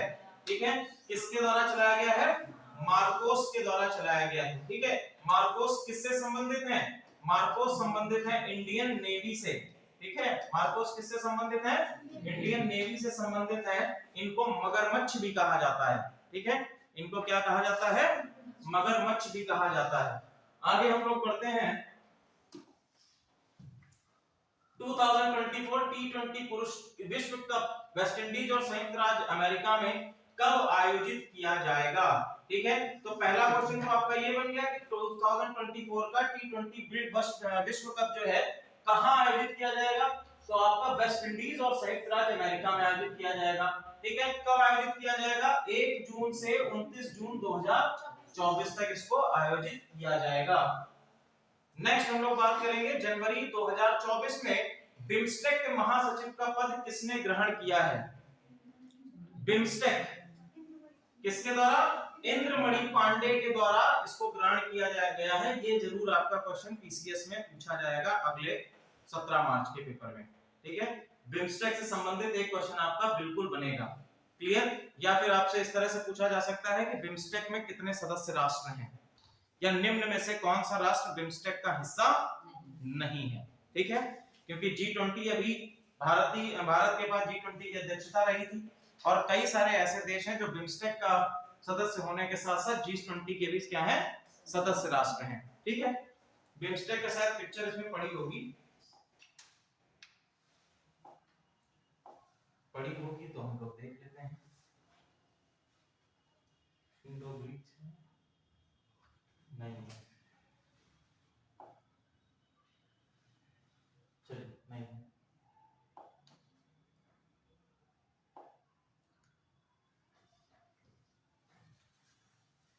अगला क्वेश्चन देखिए, हाल ही में सरकार द्वारा लॉन्च किया गया प्रेरणा, प्रेरणा क्या है? ठीक है, नया गतिविधि कार्यक्रम, एक अनुभवात्मक शिक्षण कार्यक्रम है, एक छात्रवृत्ति पहल है, या एक सरकारी रोजगार योजना है? प्रेरणा बी क्या है? एक अनुभवात्मक शिक्षण कार्यक्रम। ठीक है, प्रेरणा। क्लियर? नेक्स्ट आपका है क्वेश्चन, प्रेरणा का मुख्य फोकस क्या है? विद्यार्थियों में नेतृत्व गुणों का विकास करना, ये क्या है? प्रेरणा का मुख्य फोकस है। नेक्स्ट क्वेश्चन आपका है, कॉर्पोरेट सामाजिक उत्तरदायित्वों के माध्यम से खेलों को, इसको हम लोग बोलते हैं CSR, कॉर्पोरेट सोशल रिस्पांसिबिलिटी। ठीक है, खेलों को प्रोत्साहन के लिए किस कंपनी को राष्ट्रीय खेल प्रोत्साहन पुरस्कार प्राप्त हुआ है? किसको प्राप्त हुआ है? उड़ीसा माइनिंग कॉर्पोरेट लिमिटेड को ये प्राप्त हुआ है। उड़ीसा माइनिंग कॉर्पोरेट लिमिटेड को ये प्राप्त होता है। अच्छा, कॉर्पोरेट जो आपका CSR होता है, CSR में कंपनीज को कितना फंड सुरक्षित करके रखना होता है? परसेंटेज में 1.5 करोड़ थोड़े, वो तो क्योंकि हर कंपनी का अपना एक टर्नओवर होता है, तो टर्नओवर का डिसाइड किया जाता है कितना परसेंट आपको अपने पास या CSR में लगाना है। ठीक है, तो ऐसी कंपनियां, पहली बात तो ये कि CSR किस पे लागू किया जाता है, तो ऐसी कंपनियां जो कहां पे लिस्टेड हैं, जो आपकी एक्सचेंज पर लिमिटेड है, सॉरी लिस्टेड है। ठीक है, चाहे वो आपका BSE हो या फिर आपका NSE हो, नेशनल स्टॉक एक्सचेंज या बॉम्बे स्टॉक एक्सचेंज, इनमें किसी पर लिस्टेड हो। अगर इस पे लिस्टेड है तो अपने टोटल एनुअल रिटर्न का, एनुअल टर्नओवर का 20% इनको क्या होना चाहिए? CSR में लगाना पड़ता है। ठीक है, CSR का मतलब कि आप किस में लगाएंगे? या तो आप बच्चों की शिक्षा के लिए लगाएंगे, या फिर आप खेलों के प्रोत्साहन के लिए, यानी समाज को डेवलप करने के लिए, उसको बढ़ाने के लिए जो आपकी कॉर्पोरेट रिस्पांसिबिलिटी होती है, उसके अंतर्गत ये आता है। चलिए आगे हम लोग बढ़ते हैं। अगला है, बेंगलुरु में जैन डीम्ड यूनिवर्सिटी को राष्ट्रीय खेल प्रोत्साहन पुरस्कार 2023 में किसके लिए सम्मानित किया गया है? ठीक है, डीम्ड यूनिवर्सिटी को राष्ट्रीय खेल प्रोत्साहन पुरस्कार 2023 किसके लिए सम्मानित किया गया है? ठीक है, CSR के माध्यम से खेलों को प्रोत्साहन, उभरती और युवा प्रतिभाओं का पोषण करना, राज्य स्तर पर खेलों को बढ़ावा, कॉर्पोरेट सामाजिक उत्तरदायित्व पहल। तो किसके अंतर्गत है? उभरती और युवा प्रतिभाओं का पोषण करना। अगला क्वेश्चन है, India international jewellery trade show 16वां संस्करण कहां आयोजित हो रहा है? तो इसको कहां आयोजित किया जाएगा? मुंबई में इसको आयोजित किया गया है। पीयूष गोयल ने 4 जनवरी 2024 को इसको आयोजित किया, उद्घाटन किया है। विश्व ब्रेल दिवस कब मनाया जाता है? ठीक है, कब मनाया जाता है इसको? 4 जनवरी को विश्व ब्रेल दिवस मनाया जाता है। ब्रेल क्या है? ठीक है, ब्रेल क्या है? बी ऑप्शन जो है आपका, अंधों और दृष्टिबाधित लोगों के लिए स्पर्शनीय लेखन प्रणाली है आपकी ब्रेल। ठीक है, ब्रेल लिपि भी इसको कहते हैं। अगला है, एनसीसी का पूर्ण रूप क्या है? तो एनसीसी का पूर्ण रूप है राष्ट्रीय कैडेट कोर। ठीक है, अगला क्वेश्चन है, भारत में ट्रक ड्राइवरों के व्यापक प्रदर्शन का मुख्य कारण क्या है? तो आपका क्या है? हालिया आपराधिक संहिता, ये आपका क्या था? मुख्य कारण था, जिसमें क्या कहा गया था कि ड्राइवरों को हिट एंड रन के केस में, ठीक है, जुर्माना। ठीक है, तो जुर्माना कितना रखा गया था? 10 लाख। ठीक है, 10 लाख जुर्माने के तौर पर, या कितने वर्षों की सजा? 7 वर्षों की सजा। ठीक है, ये निर्धारित किया गया था ट्रक ड्राइवरों के लिए। ठीक है, नेक्स्ट आपका क्वेश्चन है, क्या ये 10 लाख अभी कैंसिल नहीं हुआ है, अभी इसको होल्ड पे रखा गया है। अभी सरकार ने ये नहीं कहा है कि ये लागू होगा ही नहीं। सरकार ने कहा है कि जो आपकी इनका एक ड्राइवर कांग्रेस है, ठीक है, पूरी एक समिति है, उन्होंने कहा है कि हम उनसे बातचीत करने के बाद इस पर कोई निर्णय लिया जाएगा। तो ऐसा मान के चलिए कि इलेक्शन तक तो ये लागू नहीं होने वाला है, उसके बाद ही इस पर बातचीत सरकार के द्वारा या उसके बाद ही इसमें कार्य किया जाएगा। चलिए उल्टा बता दिया गया है, 7 लाख रुपए जुर्माना है और 10 साल की जेल है, ठीक है, 7 लाख रुपए जुर्माना और 10 साल की जेल है, उल्टा हो गया था। नेक्स्ट है एमएस किसने प्राप्त किया, ठीक है, एमएस स्वामीनाथन पुरस्कार होगा, एमएस स्वामीनाथन पुरस्कार, एमएस स्वामीनाथन पुरस्कार किसके द्वारा प्राप्त किया गया है, ठीक है, तो किसके द्वारा प्राप्त किया गया है, प्रोफेसर बी आर कंबोज के द्वारा प्राप्त किया गया है एमएस स्वामीनाथन पुरस्कार। एमएस स्वामीनाथन को किस लिए जाना जाता है, यानी कि क्या उपलब्धि है, इसके लिए एमएस स्वामीनाथन को भारत में हरित क्रांति के जनक के रूप में जाना जाता है, ठीक है, हरित क्रांति के जनक के रूप में एमएस स्वामीनाथन को जाना जाता है। नेक्स्ट है आपका, अब इसमें एक और क्वेश्चन भी आपका आ गया, चौधरी चरण सिंह हरियाणा कृषि विश्वविद्यालय कहाँ स्थित है, तो हरियाणा में, और इनको दिया गया है प्रोफेसर बी आर कंबोज को ये पुरस्कार भी दिया। नेक्स्ट है जनवरी 2024 में राजस्थान में भारत और संयुक्त अरब अमीरात के बीच आयोजित संयुक्त सैन्य अभ्यास का नाम क्या है, अभी हम लोग इसको बात कर चुके हैं, ठीक है, कौन सा है, राजस्थान में भारत और संयुक्त अरब अमीरात के बीच में आपका, ठीक है, डेजर्ट साइक्लोन 2024, ये आपका 2 जनवरी से 15 जनवरी तक राजस्थान में निर्धारित किया गया था। अगला है किस भारतीय राज्य ने 2024 के पहले दिन 108 स्थानों पर एक साथ सामूहिक सूर्य नमस्कार करने का गिनीज रिकॉर्ड बनाया है, ठीक है, इसके द्वारा गुजरात के द्वारा ये रिकॉर्ड बनाया गया है। ब्रिक्स समूह की स्थापना सबसे पहले कब हुई थी, ठीक है, इसकी सबसे पहले स्थापना कब हुई है, 6 में, ठीक है, और अगर हम ब्रिक्स की बात करें तो ब्रिक्स में कौन कौन सदस्य राष्ट्र हैं, तो ब्रिक्स में सदस्य राष्ट्र हैं, पहला है आपका ब्राजील, ठीक है, ब्राजील, ये आपका है रशिया, ठीक है, इंडिया, चाइना और आपका साउथ अफ्रीका, ठीक है, साउथ अफ्रीका, ये आपके क्या है, सदस्य राष्ट्र हैं ब्रिक्स में। नया राष्ट्र इसमें कौन सा शामिल किया जाएगा,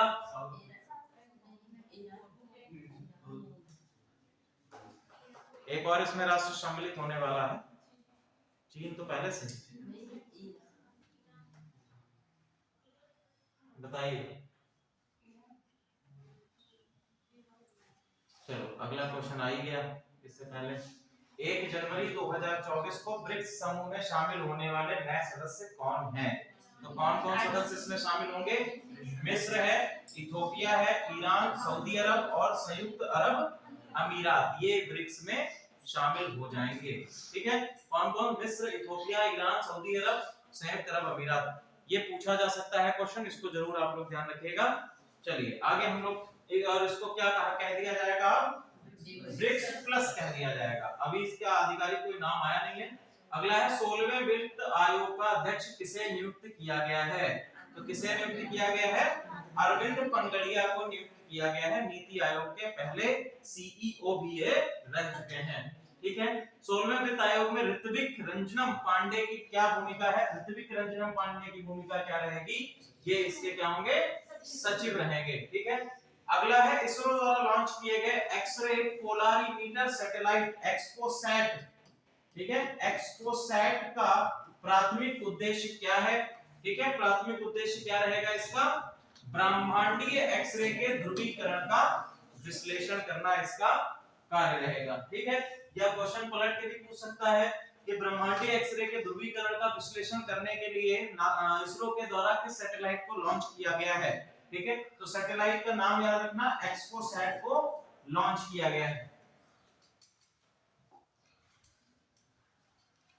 अगला क्वेश्चन, फिडे विश्व ब्लिट्ज शतरंज चैंपियनशिप 2023 के महिला वर्ग में रजत पदक किसने जीता है? ठीक है, अभी तक जनवरी का था, दिसंबर में हम लोग आ गए हैं। शतरंज चैंपियनशिप 2023 की महिला वर्ग में रजत पदक किसने जीता है? तो किसने जीता है? कोनेरू हम्पी।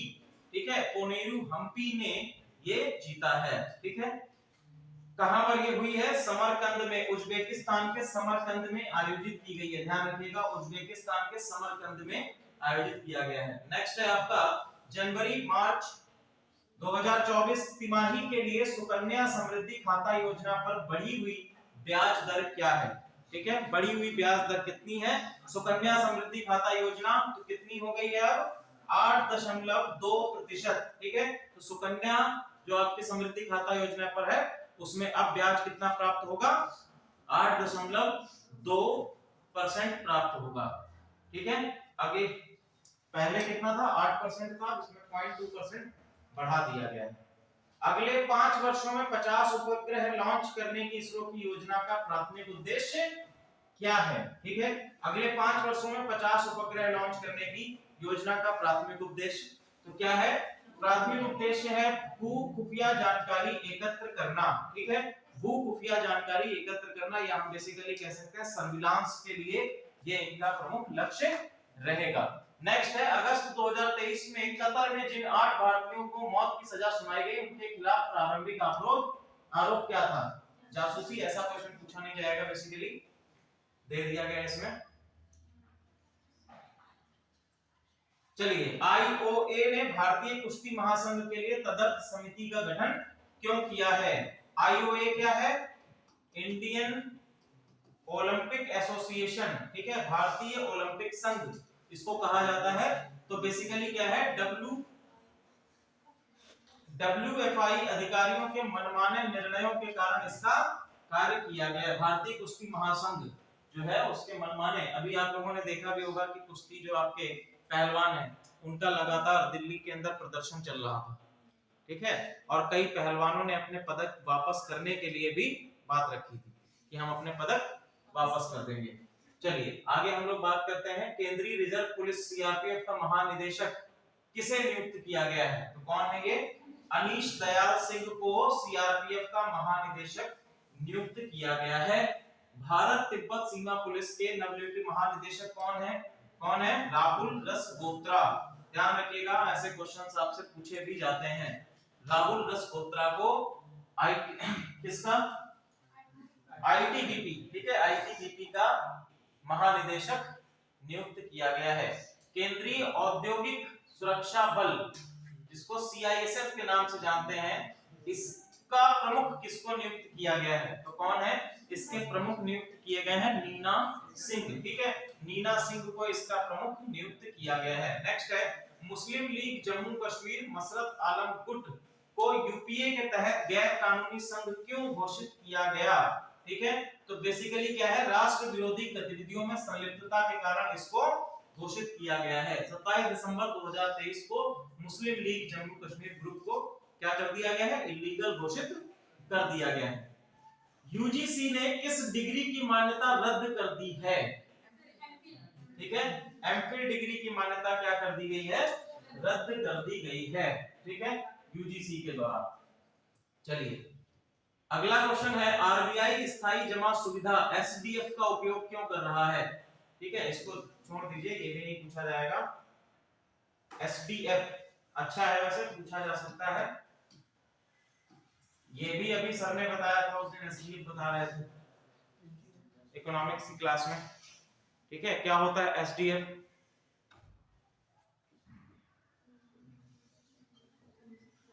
स्थायी जमा सुविधा, एसडीएफ बताइए। अरे भैया, एक फंड होता है, इसको क्यों जमा कराया जाता है? अच्छा चलो हम लोग बात करते हैं, पहले कुछ और चीजों को समझते हैं। एक टर्म आता है लिक्विडिटी। लिक्विडिटी लिक्विडिटी या जिसको हम लोग हिंदी में कहते हैं तरलता। ये तरलता क्या होती है? हैं? ये तो फाइनेंस से रिलेटेड है। सर ने पहली क्लास में, तो जो मैंने पहली क्लास करी थी सर ने बताया था, ये तो भी याद नहीं है। ये बेसिकली जो टर्म है ये हमारा बैंकिंग में भी यूज होता है, और साथ ही साथ जब हम लोग बात करते हैं भारत में मौद्रिक नीतियों की, ठीक है, जब बात करते हैं हम मौद्रिक नीतियों का, या जब हम मॉनेटरी पॉलिसीज जिनको कहते हैं, ठीक है, मॉनेटरी पॉलिसीज, तो मॉनेटरी पॉलिसीज के अंदर जो टर्म्स आते हैं उसमें सबसे पहला आपका टर्म आता है लिक्विडिटी। क्लियर? तो लिक्विडिटी को अगर हमें डिफाइन करना हो तो हम किस रूप में इसको डिफाइन करेंगे? देखिए, वैसे तो लिक्विडिटी हम कह सकते हैं कि जो बह रहा है, बहाव है, वही क्या होता है? लिक्विडिटी होता है। क्लियर? लेकिन यहाँ पर जब हम फाइनेंस के टर्म में आ जाते हैं तो हम कहेंगे बहाव किसका यहाँ पर होगा? किसका बहाव होगा? मुद्रा का। ठीक है, किसका बहाव? मुद्रा का। मुद्रा का तरल होना हम कहेंगे कि हमारी इकोनॉमी में मुद्रा अधिक है। मुद्रा अधिक होगी यानी कंज्यूमर्स के पास, जो आपके कंज्यूमर्स हैं उनके पास क्या है? बाइंग पावर्स है, उनके पास क्या है? क्रय क्षमता। क्रय क्षमता अधिक होगी, तो इसको हम कहेंगे कि लिक्विडिटी अधिक है। और जब लिक्विडिटी अधिक होती है तो उसका हमारी इकोनॉमी पर क्या परिणाम पड़ता है? अगर मान लीजिए कि किसी भी इकोनॉमी में लिक्विडिटी बहुत अधिक है, कस्टमर के पास जो परचेजिंग पावर है, परचेजिंग पावर ज्यादा हो जाएगी। सबसे पहला जब लिक्विडिटी होगा तो परचेजिंग पावर होगी, क्रय शक्ति होगी, और क्रय शक्ति का इन्फ्लेशन पे क्या प्रभाव पड़ेगा? चीजें महंगी होंगी या सस्ती होंगी? सस्ती हो जाएंगी। चीजें क्या हो जाएंगी? महंगी हो जाएंगी। ठीक है, चीजें क्या होंगी? महंगी हो जाएंगी, क्योंकि बाइंग पावर है। जो चीज पहले 1 रुपए की मिल रही थी, अगर दुकानदार कहेगा नहीं हम 1 की नहीं 2 रुपए की देंगे, तो आपके पास तो पैसे हैं, आप कहेंगे ठीक है 2 रुपए की लो। अब वो कल की डेट में बोलेगा कि 3 रुपए की देंगे, तो आपके पास तो है, तो आप कहेंगे 3 रुपए की लो, तो महंगाई क्या होगी? बढ़ने लगेगी। ठीक है, अब जब इस तरह की लिक्विडिटी बढ़ती है तो सरकार कुछ मौद्रिक नीतियां लागू करती है। तो मौद्रिक नीतियों में सबसे पहला काम वो क्या करती है? जैसे रेपो रेट को घटा देना। ठीक है, रेपो रेट को घटा देना। जब रेपो रेट को घटा देगा तो बैंकें क्या करेंगी? अपना पैसा आरबीआई के पास पूल करना शुरू कर देंगी। अब लिक्विडिटी बढ़ाने का कारण क्या था? कि बैंकें अपना पैसा कस्टमर्स में, या हम कह सकते हैं कि जो आपके नागरिक हैं उनको लोन के तौर पर या किसी और चीज में प्रदान कर रहे हैं, होम लोन के तौर पर, कार लोन के तौर पर, या कई सारी चीजों में बैंकिंग क्या करती हैं? प्रदान करती हैं, लिक्विडिटी को बढ़ाती हैं। अब वही पैसा अगर कस्टमर्स को देने के बजाय बैंक आरबीआई को दे दें तो हम कहेंगे क्या? कि पैसा क्या हो रहा है? अब इकोनॉमी से पैसा खींचा जा रहा है। या मान लीजिए कि कई बार आरबीआई ये कहता है कि बैंकों से कि आप सेविंग अकाउंट पर अपनी इंटरेस्ट रेट को क्या कर दीजिए? बढ़ा दीजिए। अगर सेविंग अकाउंट पे आपको अधिक इंटरेस्ट मिलेगा तो क्या होगा? क्या होगा? तो आप अपना पैसा क्या करेंगे? बैंकों में जमा कर देंगे। या फिर बैंकों ने क्या कर दिया? एफडी पे पैसा बढ़ा दिया, फिक्स डिपॉजिट पे, या आरडी पे पैसा बढ़ा दिया, रिकरिंग डिपॉजिट्स पे पैसा नहीं, सॉरी इंटरेस्ट बढ़ा दिया। तो कंज्यूमर क्या करेगा? जो पैसा वो खरीदने जा रहा था, अब कहेगा ये पैसा मैं क्या कर दूं? इन्वेस्ट कर दूं, बैंक में जमा कर दूं। और बैंकें उस पैसे को आरबीआई को दे देती हैं, और आरबीआई उन पर अपना ऋण बढ़ा देता है, सॉरी ब्याज बढ़ा देता है। तो बैंक भी फायदा होता है, और साथ ही साथ जो इकोनॉमी में पैसा है वो पैसा कहां चला जाएगा? बैंकिंग व्यवस्था में फिर से वापस चला जाएगा, लिक्विडिटी कम हो जाएगी, तरलता घट जाएगी। अब यहां पर जो बात कह रहा है कि तरलता को अवशोषित करने और मुद्रास्फीति को नियंत्रित करने के लिए किसका काम किया जा रहा है? एसडीएफ का यूज किया जा रहा है। ठीक है, एसडीएफ का यूज किया जा रहा है, स्थायी जमा सुविधा, कि आप पैसा क्या करो? आप पैसा पूल कर दो आरबीआई के पास। ठीक है, आप पैसा क्या कर दो? आप पैसा पूल कर दो। जब वाणिज्यिक बैंकों का, देखो ये आपका आरबीआई है, आरबीआई मतलब सभी बैंकों का क्या? पापा, और ये आपकी बैंक है। अब कस्टमर के पास पैसा तो बैंक से ही आता है ना। ठीक है, अगर लिक्विडिटी को बढ़ाना है तो बैंक क्या करती हैं?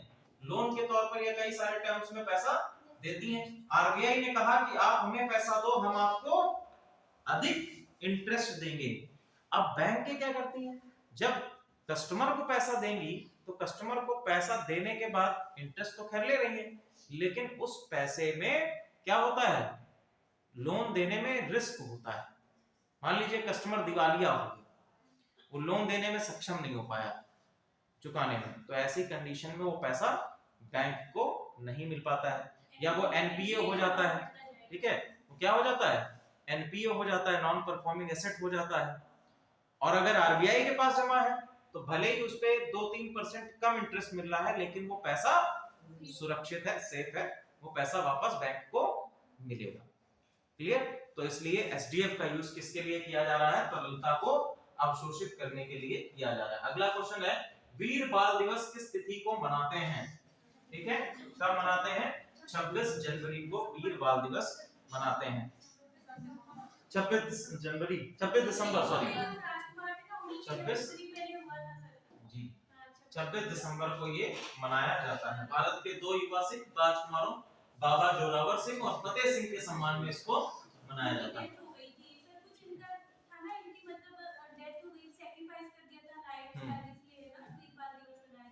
जी ठीक है, तो भैया देखो एक बहुत ही इंपॉर्टेंट आप लोगों को चीज बता रहे हैं, आप लोग को एक भी कंसेप्ट नहीं आता है, जो छोटे छोटे कंसेप्ट होते हैं, आप लोग चीजों को रटने के बजाय कंसेप्ट्स को समझने पर ज्यादा ध्यान दीजिए।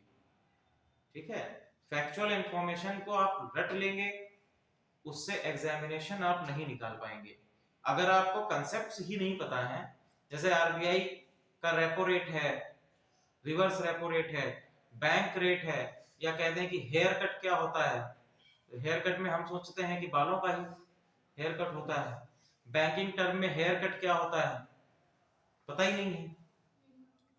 ठीक है, तो कंसेप्ट्स को आप लोग जब तक नहीं पढ़ेंगे, अब जैसे पॉलिटी की अभी हम लोग बात कर रहे थे, तो पॉलिटी में हमने देखा कि जब बजट की बात हुई तो आधे लोग यही नहीं समझ पा रहे थे कि बजट मनी बिल है या साधारण बिल है। तो ये क्या है, बिल्कुल बेसिक कंसेप्ट्स हैं, और मैं आप लोगों से कई बार कह चुका हूं कि अब तो खैर एग्जाम आ ही गया है आरओ को 11 तारीख को, बाकी आप लोगों को किसी भी एग्जाम को निकालना हो, सबसे पहले अपने बेसिक फाउंडेशन को मजबूत कर लीजिए, फिर उस पे आप चाहे जितना बड़ा महल बनाएंगे वो भी नहीं गिरेगा।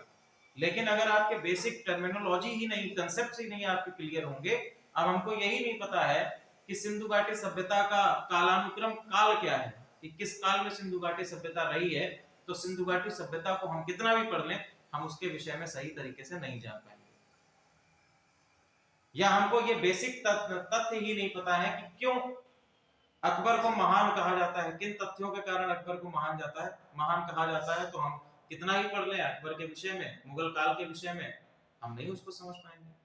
और जब अकबर का महान होना पढ़ लेंगे तो उसकी स्थापत्य कला भी समझ में आ जाएगी, और वो क्यों था उसका समालोचनात्मक अध्ययन आप कर लोगे तो दोनों को बैलेंस करने का, अपनी अप्रोच को बैलेंस करने के बारे में भी समझ जाओगे। तो अपने कंसेप्ट्स को आप जरूर सुधारिए। ठीक है, जब तक आपके बेसिक कंसेप्ट और बेसिक नॉलेज नहीं क्लियर होगी, आपके फैक्ट्स भी नहीं क्लियर हो पाएंगे। ठीक है, तो उसको जरूर आप लोग करिए।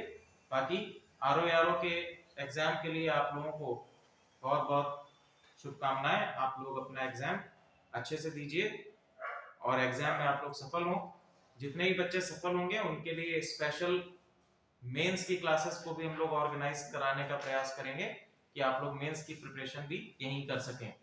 यूपीएससी भले ही आरओ का बैच यहाँ पर समाप्त हो रहा है, लेकिन जो भी विद्यार्थी हैं वो यूपीपीसीएस के बैच में रेगुलर पढ़ने के लिए आ सकते हैं, यहाँ से नोट्स भी प्राप्त कर सकते हैं। बुक्स अगर आप लोगों को इशू करानी है तो बुक्स भी आप लोग इशू करा सकते हैं। ठीक है, okay, thank you class.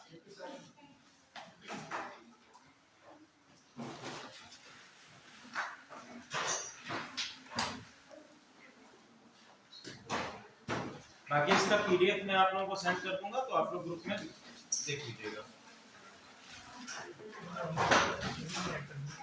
Ji